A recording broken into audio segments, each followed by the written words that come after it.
Thank you for tuning in. Thanks for being part of our program. Here we are together again on the radio. Appreciate you being with us.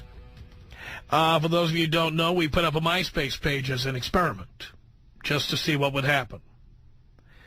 And let me give you an update on what has been happening. I'll tell you what's been happening here. Look at this. First of all, I just can't believe how many people have viewed this page. It's up over 6,700 views in 2 days, which is bizarre. We have over 1,000 quote-unquote friends, all my close personal friends. That's right. And we've added a few things. We added some videos in there just to see what'll happen. So if you've seen it before, you can go look at it again. You just go to myspace.com/Tom Leykis or go to blowmeuptom.com, and you will see the link right there. And we are getting tons of comments, tons of responses. It's looting. People from other countries. Get somebody from Sweden in there. It's pretty outrageous stuff. But there it is. It's myspace.com/Tom Leykis. Done. That's all I'm going to say. Many of you are still finding it for the first time. That's fine. And if I think it's overly stupid, I'll shut the damn thing down. So far, it hasn't been overly stupid. You know, we had years ago, back when this stuff was still fresh, we had a chat room. And it was fun in the beginning, and then it became a total disaster as all the haters and the flamers came in. So MySpace has a few safeguards. Let's see just how many. Let's see if the safeguards work.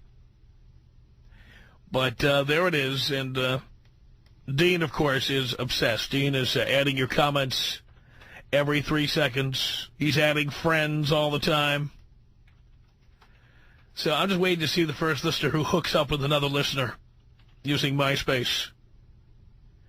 And by the way, anybody out there who manages to snare somebody's wife or girlfriend through our MySpace page, I'd like to get the first report on that as well. Because as I've told you, if your girlfriend or your wife has a MySpace page, she's up to no good. She is up to no good. There is no doubt about this. I had another conversation with someone today. Same thing. Same thing. This was a guy. He had a MySpace page. He had a MySpace page before they met. She sees it and says, "Why do you have a MySpace page?" She said, "I don't date people with a MySpace page." He said, "Oh, I don't. I don't add anybody anymore. I don't look at it anymore." Then later she sees he's added a couple of chicks as friends. I mean, come on. When somebody has a MySpace page, they're there for one reason, to hook up. See, at least if you've seen my MySpace page, I've been honest. I told you that my goal in life is to sleep with as many hot listeners as I possibly can. I don't pretend it's anything else. Because really, I don't sell any advertising on there, don't make any money from the damn thing. I know Rupert Murdoch's making a fortune on it, but I'm not making anything. So honestly, the whole purpose of it is to see, just how many times I can get laid. And so far, the prospects look pretty good. I'll tell you right now. It is amazing. But yes, if your girlfriend or your wife has a MySpace page or a Facebook page, what are you waiting for? Do you have to see all the evidence of what is going to happen or what has already happened? It's time to go. It's time to go. Yes, MySpace, a place for friends. It's a place for friends taking their clothes off. It's a place to make friends who are going to come over and do you from behind. That's what it is. It's a place for friends. You're kidding me, right? And then you got that Facebook, which is even more preposterous, with people giving out virtual martinis and virtual punches in the face. And but okay, we're playing the game now. We're in the game. And we're going to see how many of you are just looking to make friends and how many of you hook up. And I'm willing to bet many of you will simply hook up with other listeners. I can pretty much guarantee that's what's going to happen. So we'll see what reports come in from the front. But me, I'm just watching this with a sense of bemusement here. Dean is like, you know, he's amped like he's been drinking those energy drinks from Aaron. He's like freaking. Running up and down the hallway, he is excited. Dean says there's a lot of love for me coming in there. Well, that's just the first couple of days. The haters usually take about a week or two on these things to surface.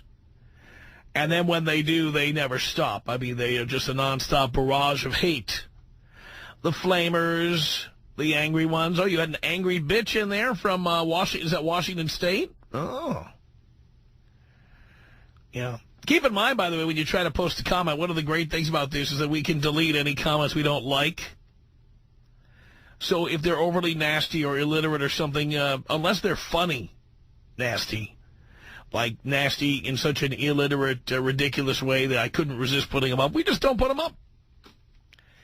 And, yes, you're right, Dean. If you're trying to sell things, if you've got a MySpace page that you want to link to our page where you're selling services, there was a photographer trying to sell the services on there. There was people trying to sell products of various kinds. No. No, because if I'm not making any money from this, neither are you. Make this real simple. So, okay, let's see. What else can I tell you today? Because there's so much going on. So many things happening. Spent some time with my therapist today. As you know, I've been in therapy now for 7 years. 7 years. Yeah, I've been, holy cow. Wait a minute. It's 7 years. It's almost 8 years. Now, I've taken breaks. Everybody who's in therapy takes a break now and then. But, you know, I at one time went 3 times a week, then 2 times a week, then once a week. Then for a while I was going once a month. For a while I didn't go at all. Now I go once a week. And I'll probably drop it down for the summer, because in the summer I'll be spending a lot of time at the Northern Compound. But, you know, one of the great things, and, you know, you guys hear me all the time on the radio talking about how happy I am and how satisfied I am and how content I am. You know, it's making therapy really difficult because I go in every week. My therapist will be the first one to tell you. I come in and say, I got nothing to complain about. I got no problems. I got no neuroses. I got no fears. No anxiety. Nothing to talk about. So it ends up being kind of an over-the-back fence conversation about, you know, just stuff that happened this week. But there really isn't anything negative. The guys here all get worried about it because, you know, they think if I don't have that angry edge, I can't do the show. I can't function. But it doesn't matter what's going on in my life. It doesn't matter what's going on outside of here. I managed to rev it up when I get in here. And you are right, Dean. You have seen me recently laying down the law on the telephone with more than one person. Yes, I have had to lay down the law with certain chicks out there. I've had to pretty much let them know what goes, what doesn't go, what I'll tolerate, what I won't tolerate. Dean has seen that. Dean saw me with that one chick who, you know, was constantly calling me and trying to hook up with me and then flaking, and I just pretty much kicked her ass. In fact, I'm going to tell you a story now that she's left town, so I can tell you this story. This is true. I had a chick, and Gary met her, so he knows I'm not making this up. I had a chick who was constantly, and Dean and Gary would see me on the phone with her all the time. She would call me, and she'd say, what are you doing? What are you doing later? What are you doing? And I would, like, set it up to go see her, or for her to come see me. And so I would get out of the studio, and I was done with work, and I would call. I'd go right to voicemail. And this was happening over and over and over. And I don't know what the game was. I don't know what she had in mind. But after a while, I would just go, all right, sure, I'll see you later. I knew she wasn't going to be there. I wouldn't even call her. Then, of course, you know what she would say. She would say the next day, I thought you were going to call me last night. Like this was just a goddamn game she was playing. Now, you may say, why did you tolerate that? Oh, well, I got back at her.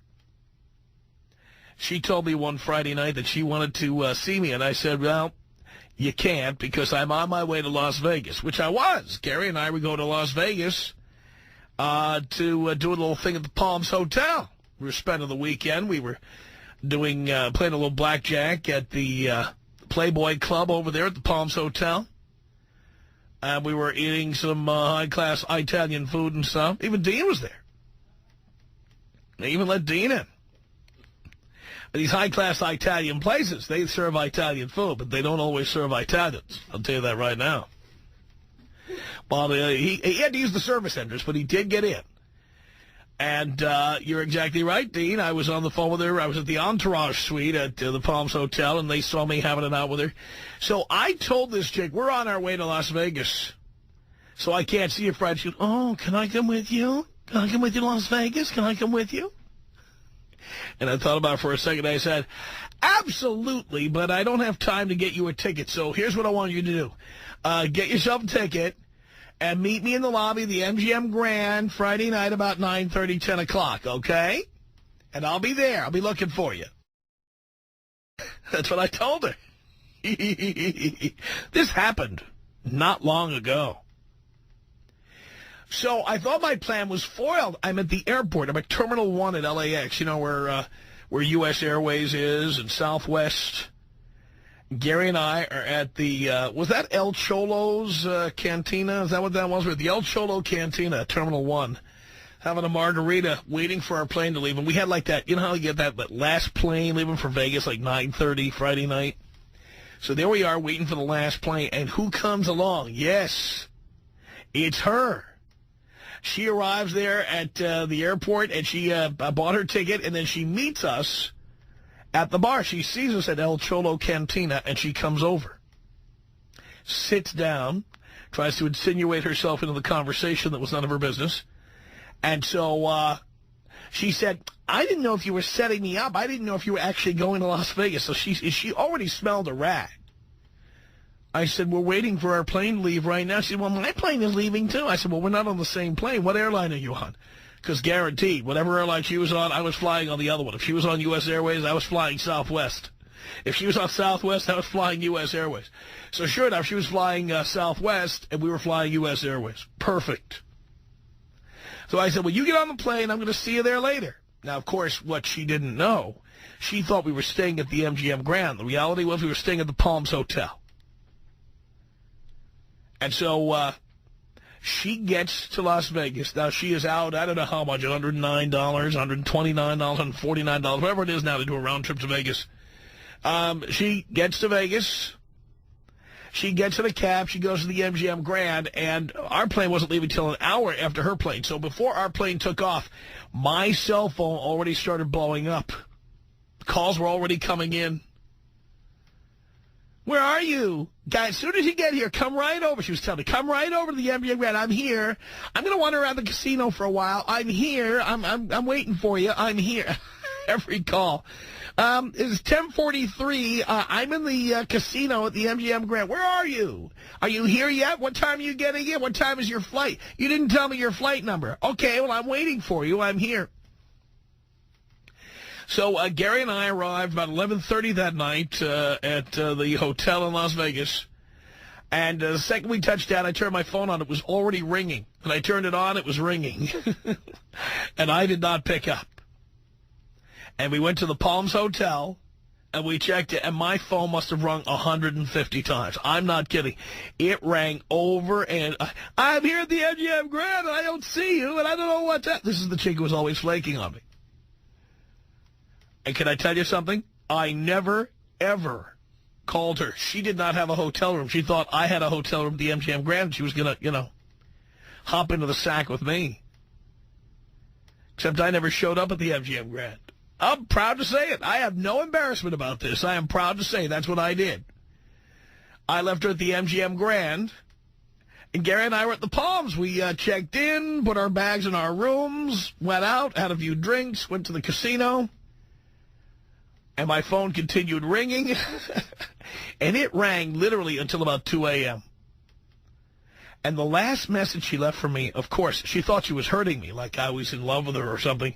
She's like, well, I had a friend here, and he came and picked me up here at the MGM Grand. I'm going to stay at his place. Boo-hoo-hoo, I'm so sad. But she had to pay for the plane ticket. She probably bought herself a few drinks. This trip, she didn't have a whole lot of cashola. So this trip was costly and time-consuming. She was all ready to perform for me, but you know what? I had it. I was, like, at my wit's end. So, yeah, I set her on a wild goose chase. Can you believe, by the way, after she got back from there, she continued calling me? Still wanted to see me? Insane. Chicks are goddamn insane. They're nuts. But that's why we bang them. Yeah, the thing is, you just can't get them to shut up. That's the problem. Stop calling. Stop texting. Stop talking. Stop talking. You can't get them to shut up. They kill me like that.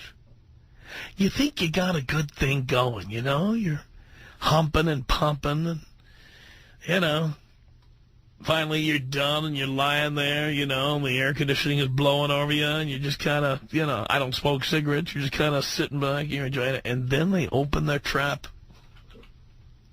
and they can't shut up. You ruin a perfectly good evening. Ladies, can you just shut up? Please.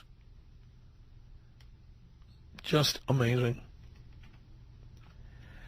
So I'm wondering, as I'm sitting here talking about all of this, and I've obviously had a lot of this stuff on my mind lately. You know, living alone is better than ever. I love it to death because I am just so tired of listening to women. I'm just tired of it. You know, and talking to women who call in on the show, that's about all I can handle. When I get out of here, I don't want to hear a goddamn word.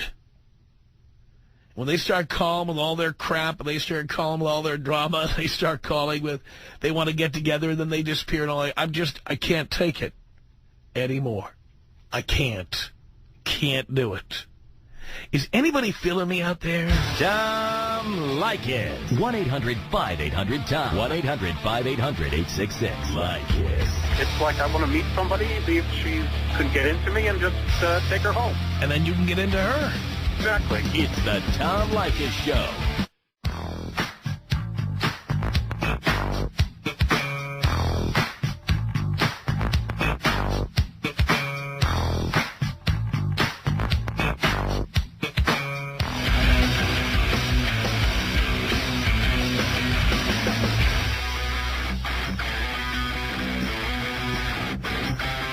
It's the Tom Leykis Show. 1-800-5800-TOM is our telephone number. Thank you for tuning in. Thank you for being a part of the program. We appreciate it. And we go to your calls here. Maria on the Tom Leykis Show. Hello. Hi there, Tom. How are you today? Great. Good. Well, I just wanted to say that I love listening to your show. I think you and all your Tom Leykis wannabes are absolutely hilarious. You guys are all a bunch of crybabies. I'm sorry to say, but the truth is for you and all your believers is that gone are the days that a woman puts up with a lazy man. I myself, I'm a beautiful, strong woman, and I've had plenty of men who have loved me, but the fact is I work hard and I make my own money. So women like me, we're not going to put up with a man who doesn't do his fair share. Oh, of course you're not. I know that's true because women are lazy, and they have been lazy for generations, staying home, spending a man's money. Now, of course, that women are making their own money. Suddenly they're seeing what we men have known for decades, which is when one person makes the money and the other person sits on their ass, it's not very satisfying. What? But now, you know, we are in the workplace, and we are making the money that I think that's fantastic. Competing with. I'm all in favor. Well, the fact is, for your listeners, if you're useless, you're going to get treated badly. And that's Who is useless? Bitch and complain. It's the plain and simple truth. Darling, I am not useless because when I live alone, there's no complaints. My house is immaculate. There's nobody telling me how wrong I am, how stupid I am, how I don't know how to do things. I'm glad that you're happy now that you're single and living alone. And you know what I think? And I don't need any yappy broad opening her trap all the time and telling me what all my shortcomings are. Well, then you know what would be neat is if you had a show where you had a few of your long-term relationships on to give their point of view about how you were in the relationship that they had. Well, darling, the proof is in the pudding. The proof is in the pudding because with the exception of one 20 years ago who had an affair, and even she did not want to leave, these women don't want to leave. They want to stay. Well, if you're treating them good, of course they're going to want to stay. But if you're treating them bad, well, then that explains why she cheated on you. And again, that's 20 years ago. And by the way, that does not explain it. You were not there. She and I have had the conversation about why she did it and why she felt the need to do it. And the main reason was that she was immature and stupid, and she wrote me a letter to that effect. So you just don't know, and you weren't there.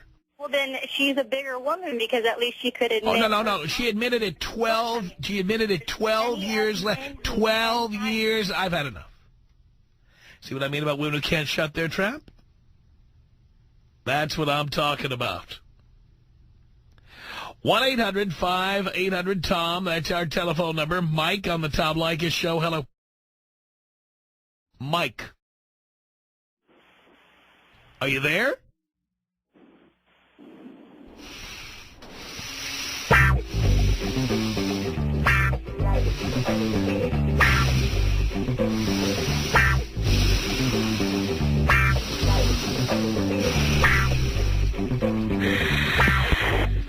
Hung up. There he goes. 1-800-5800-TOM. That's our telephone number.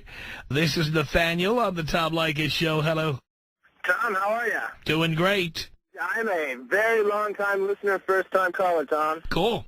Cool, yeah, no, I totally understand what you're saying about women just wanting to keep down. I just moved to a college town, and I'm inundated with 19 and 20-year-olds that just seem like they're trying to convince me that they have interesting things to say and that they're fascinating people. And I'm like, you don't know your ass from the hole in the ground, you know what I mean?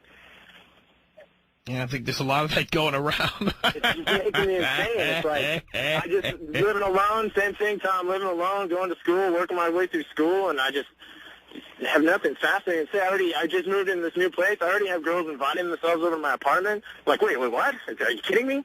I just don't know what to do. It's you mean to live there? No, to like come over and hang out. Oh, yeah, you should have a party to, break in the house. I was like, I'll break in the house how I want to break in the house. And invite yourself over to my home. Damn, how about you have a party and I'll come over and barf in your living room? Yeah, exactly. I want a bunch of retard college kids coming in and ruining my hardwood floors. You know what I mean? Screw that. That's right. Thanks, Tom. It was cool. Appreciate it. Thank you. 1-800-5800-TOM. That's our telephone number. Robert is listening to our show on the online stream from Albuquerque on the Tom Leykis Show. Hello. Dad, you'd be proud of me. First of all, how are you? Do you care, Robert? I care very much, Dad. I'm doing great, son. Well, ball-busting bitch, broke up with her a couple months ago. I gave you the whole story. But I finally ended everything today. I convinced her I moved to California. We had a phone contract together, and I just got sick of it, sick of paying her phone. Told her I moved to California, and sent the phone back to her, and she started complaining about how I did it. And I told her, look, how's this? If you want, come out to California, find me, and if you can find me, I will pay for the phones for the rest of the contract, which is another year. Thing is, I haven't moved. I'm still here in New Mexico, so she's planning a trip out to California as we speak to go and find me. I love that. I love it, too. I'm just dying of laughter. I think that's great. So she's going to go look for me in California, and I'm not even there. I had a chick. This was the greatest. The last chick who lived with me, I let her have, like, the added phone from my cell phone account. They let you add one phone. Yeah. It could be $10 a month or it could be free. In my case, it was free. So we were just sharing the minutes. And so after we split up, she was like, can I take my cell phone with me until I figure out I got to get my own cell phone and everything? I don't know. Sure, take the phone. That's fine. So after she leaves, I'm saying, so how is it living alone? Of course, it was my idea that she should be living alone and that I should be living alone. She's like, here's what she said. She said, oh, I'm so busy. I have a new job, and I'm working all the time, and I got no time for anything, and I just get home at night, 8:30, 9 o'clock. I just eat something. I go right to bed every night. But what she didn't realize was by keeping the telephone, I had her telephone bill. And so here she was telling me she go to bed every night, 8:30, and there's the telephone. 3 hours at night talking to somebody in Hilton Head, South Carolina. Other guys who was talking to in Texas. I mean, all these phone calls at all hours of the day and night. She was on the phone continuously. It got to the point where I have a 3,500-minute plan, and I never use more than 1,700 or 1,800 minutes in a month. She went over. Wow. So here's what happens. First of all, I call her up. I say, I thought you go to bed every night at 8:30. What are you doing talking to Hilton Head, South Carolina at 1 a.m.? And she's like, I can't believe you're looking at my phone bill. You're looking at my bill. I'm like, it's not your bill. It's your bill when you pay it. This is my bill for my phone that I let you use. If you don't want me knowing who you're calling at 1 a.m., get a phone and pay for it. Agreed, and that was actually the nice thing. She was able to look at my calls, but I was just getting a bunch of hookups, so, I mean, it didn't bother me at all. Yeah. But, I mean, that just goes to prove you women can't shut up if she's going over 3,500 minutes in a month. Oh, couldn't shut up, talking to all these different guys, and then how dare I look at her phone bill? Exactly. What's wrong with you, Tom? Oh, I'm coming. By the way, she's the same one who later on, after telling me that she was coming home and going to bed, she was also using one of my cars. Oh, wow. And one day I completely forgot what was going on. I opened the mailbox, and, in the mail I go, oh, my God, I got another one of these goddamn photo radar tickets. Oh, Jesus, and I'm thinking, where was it? It was Fairfax and Crescent Heights. Was it where? I know I went through a light. Where was it? And I opened the thing, and it's her driving my other car in a party dress, pearl earrings. The picture was so clear you could see everything. And there she was driving around the South Bay about midnight. She was lost and went right through a red light. And but I'm so tired. Every night I come home from work. So of course I say, well, I see. Must be very busy for you being out at 11:45 on Friday night in a party dress. That's 3 hours after you've gone to bed, isn't it? And she was flipping out again. What are you looking at my thing? You're looking at my stuff. What is this thing? You're driving my car. You're using my cell phone. You're hooking up with guys in Hilton Head, South Carolina. Pay for your own goddamn stuff. Yeah, I agree. I'm living the lifestyle, and I'm loving it. I'm going back to school, and I have you to thank. I've really gotten my act together in the past year, and it's all because of you, Dad. I appreciate it. You give the greatest advice. Son, I am so proud of you. Thank you so much for reporting in. Like it. 1-800-5800-TOM. 1-800-5800-866.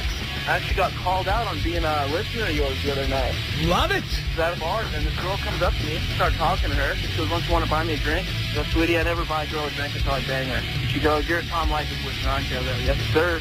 It's the Tom Leykis Show.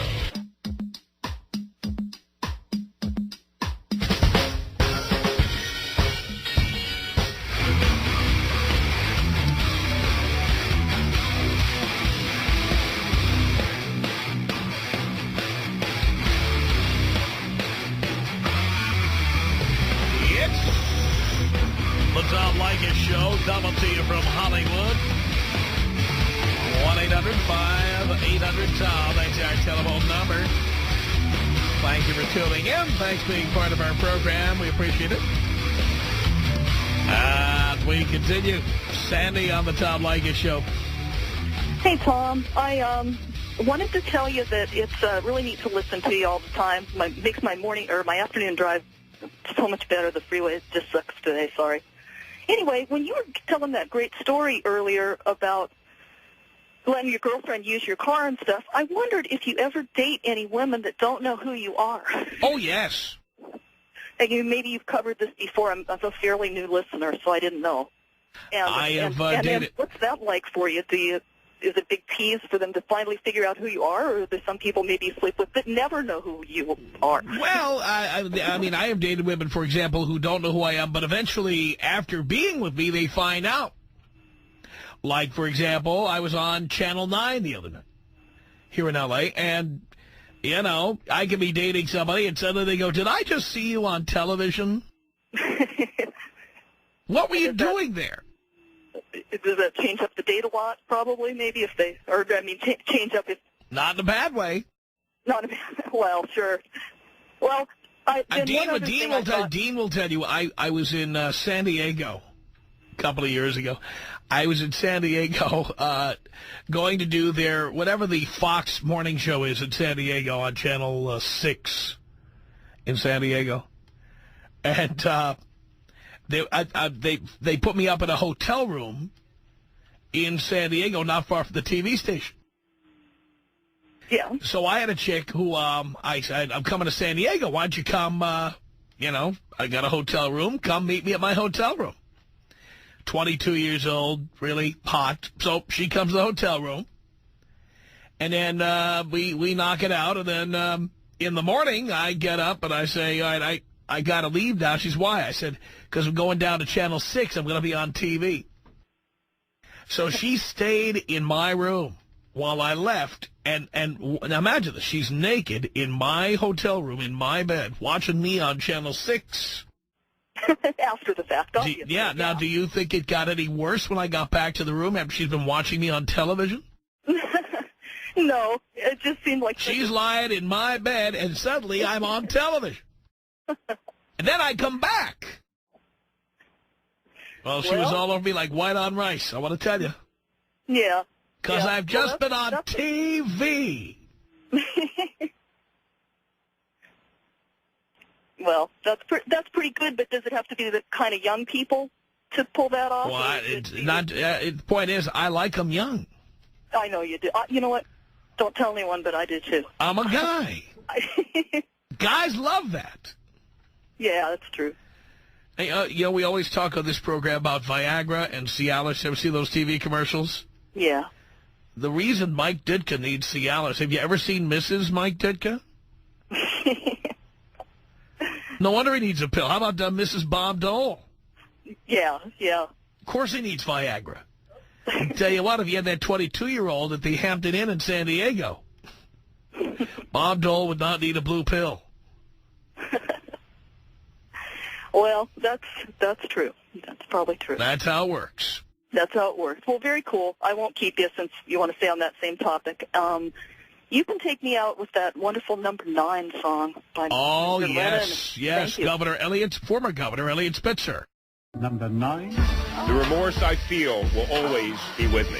From those to whom much is given, much is expected. Number 9. Number 9. Number 9. Number 9. It's 1-800-5800-TOM. That's our telephone number. It's Richard on the Tom Leykis Show. Hello. Hi, Tom. How you doing? Great. I don't know if I can say this, but my doctor told me, not to be kind of discreet here, but he said if you ever wake up with a you need Viagra, no matter who's laying next to you. Again, you knew that we have limits to what we can say on the air, and you even said you knew that, but you insisted on saying that, and we had to bleep you anyway. All right. What was the point of that? I'll take my punishment for that, but the reason that your guy put me on the air is I was wondering, just the basic fact is you claim to have so much money and to make so much money. You say you flew into Las Vegas from Los Angeles on Southwest Air, right? And got put up in a hotel. No, actually, I said U.S. Airways. Well, whichever, Southwest, U.S. No, there is a difference. U.S. Airways is the only airline that has first-class airfare from Los Angeles to Las Vegas, a 45-minute flight. You don't have your own plane with all the money you make? Why would I waste money on that? I don't know, but can we move on? You brought it up. I think if you check your tape... You don't sound that bright. If you don't mind my saying, you don't sound so bright so far. Really? Okay. Really? This is just what I wanted. What was that? Well, a banner between you and I. You said if you'll roll your tape, or reread or listen to your tape. We haven't used tape in years. Okay, your CDs, your DVDs, whatever you use, but can we move on? Again, who started this conversation? Who has introduced the agenda here? Me? There is no agenda. Well, I guess there is, but... Why? Look, I know what you're about to do. You're about to ambush me in some way, and because now that you are faced with me, you are stalling for time, you are filibustering because you're scared to death of me now that you have to face me. No, not at all. If you have something to say, just say it. Okay. Why do you arrive at the, you arrive at the Las Vegas airport and you go to we're still on the airport. I thought you wanted to move forward.